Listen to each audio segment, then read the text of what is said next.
ಕೊನೆಗೂ ಮನಸ್ಸು ಮಾಡಿದ್ರ ಹಾಗಾದ್ರೆ ಚಂದನ್ ಶೆಟ್ಟಿ ಏನು ಮನಸ್ಸು ಮಾಡಿದ್ರು? ಡಿವೋರ್ಸ್ ನಂತರ ಚಂದನ್ ಶೆಟ್ಟಿ ಎರಡನೇ ಮದುವೆ ಆಗೋದಕ್ಕೆ ಸಿದ್ಧತೆಯನ್ನ ಮಾಡಿಕೊಳ್ತಾ ಇದ್ದಾರಾ? ಪ್ರಶ್ನಾರ್ಥಕ ಚಿಹ್ನೆ. ಹಾಗಾದ್ರೆ ಹುಡುಗಿ ಯಾರು?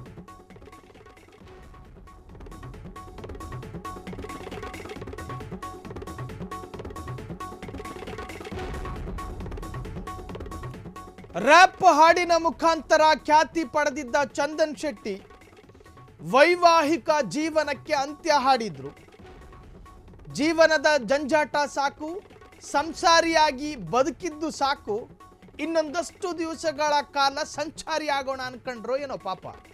ಹಾಡು ಹೇಳ್ಕೊಂಡು ಬದುಕು ಕಟ್ಟಿಕೊಂಡಿದ್ದ ಚಂದನ್ ಶೆಟ್ಟಿ ತನ್ನ ವೈವಾಹಿಕ ಜೀವನಕ್ಕೆ ಇಬ್ಬರೂ ಪರಸ್ಪರ ನಿರ್ಧಾರ ಮಾಡ್ಕೊಂಡು ಪಾಪ ಅವರವರ ದಾರಿಯನ್ನು ಆಯ್ಕೆ ಮಾಡ್ಕೊಂಡಿದ್ರು. ಏಕಾಂಗಿಯಾಗಿ ಎಷ್ಟು ದಿನ ಇರೋದಕ್ಕೆ ಸಾಧ್ಯ? ಇರೋದಕ್ಕಾಗಲ್ಲ.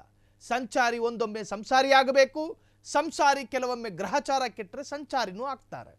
ಹಾಗಾಗಿ ಚಂದನ್ ಶೆಟ್ಟಿ ಈಗ ಎರಡನೇ ಮದುವೆಗೆ ಏನಾದರೂ ಸಿದ್ಧತೆಯನ್ನು ಮಾಡಿಕೊಳ್ತಾ ಇದ್ದಾರಾ? ಪ್ರತಿಭೆಗೆ ಉತ್ತಮ ಪ್ರತಿಭೆ ಇದೆ, ಅಂದಕ್ಕೂ ಸ್ವಲ್ಪ ಅಂದಕ್ಕೂ ಅಂದ ಇದೆ. ಇವೆಲ್ಲವೂ ಇದ್ದಂಥ ಒಬ್ಬ ಯುವಕ ಇದ್ದಕ್ಕಿದ್ದ ಹಾಗೆ ಮದುವೆಯ ನಿರ್ಧಾರವನ್ನು ಮಾಡ್ಕೊಂಡ್ರ? ಹಾಗಾದರೆ ಎರಡು ಪೆಗ್ಗು ಬೆನ್ನಲ್ಲೇ ಡಿವೋರ್ಸ್ ಆಗಿತ್ತು, ಆದರೆ ಈಗ ಕಾಟನ್ ಕ್ಯಾಂಡಿ ಟ್ರೆಂಡ್ ಶುರುವಾಗಿದೆ. ಯಾರನ್ನ ಮದುವೆ ಆಗ್ತಾರೆ ಚಂದನ್ ಶೆಟ್ಟಿ ಎನ್ನುವಂಥ ಕುತೂಹಲ ಅಭಿಮಾನಿಗಳಿಗೆ ಇದೆ. ಚಂದನ್ ಶೆಟ್ಟಿ ಕೈ ಹಿಡಿಯೋ ಆ ಹುಡುಗಿ ಯಾರು? ಆ ಚೆಲುವೆ ಯಾರು? ಆ ಸುಂದ್ರಿ ಯಾರು? ನಿವೇದಿತಾ ಗೌಡ ಬಿಟ್ಟ ಬಳಿಕ ಏಕಾಂಗಿಯಾಗಿದ್ದ ಚಂದನ್ ಶೆಟ್ಟಿ ರಿವೀಲ್ ಆಗಿದೆ. ಚಂದನ್ ಶೆಟ್ಟಿಯ ಕನಸಿನ ಹುಡುಗಿ ಫೋಟೋ. ಹಾಗಾದ್ರೆ ಚಂದನ್ ಶೆಟ್ಟಿ ಮದುವೆ ಆಗೋ ಹುಡುಗಿ ಇವರೇನಾ? ನೋಡಿ, ನಿಖರ ಇಲ್ಲ, ಈವರೆಗೂ ಅಧಿಕೃತವಾಗಿ ಹೇಳಿಕೊಂಡಿಲ್ಲ.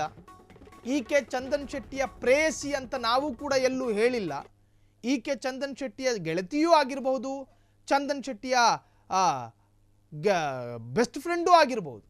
ಅದು ಅವರಿಬ್ಬರ ಏನು ಭಾವಕ್ಕೆ ಬಿಟ್ಟಂಥ ವಿಚಾರ. ನಾವೆಲ್ಲೂ ಹೇಳಿಲ್ಲ ಆತನ ಪ್ರೇಯಸಿ ಈಕೆ ಅಂತ.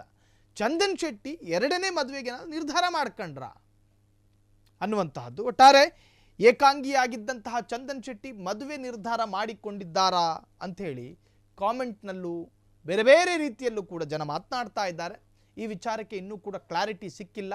ಈತ ಆಗಲಿ ಈಕೆಯಾಗಲಿ, ಚಂದನ್ ಶೆಟ್ಟಿ ಆಗಲಿ ಅಥವಾ ಈ ಹೆಣ್ಣು ಮಗಳಾಗಲಿ, ಈವರೆಗೂ ಎಲ್ಲೂ ಕೂಡ ಹೇಳಿಕೊಂಡಿಲ್ಲ. ಹಾಗಾಗಿ ಅದಕ್ಕೊಂದು ಕ್ಲಾರಿಟಿ ಇಲ್ಲ. ಏಕಾಂಗಿಯಾಗಿದ್ದಂತಹ ಚಂದನ್ ಶೆಟ್ಟಿಗೆ ಮದುವೆಯ ಕನಸು ಮತ್ತೆ ಬಂತಾ ಎನ್ನುವಂತಹದ್ದು ಈಗ ಚರ್ಚೆಗಳಾಗ್ತಾ ಇರುವಂತಹದ್ದು.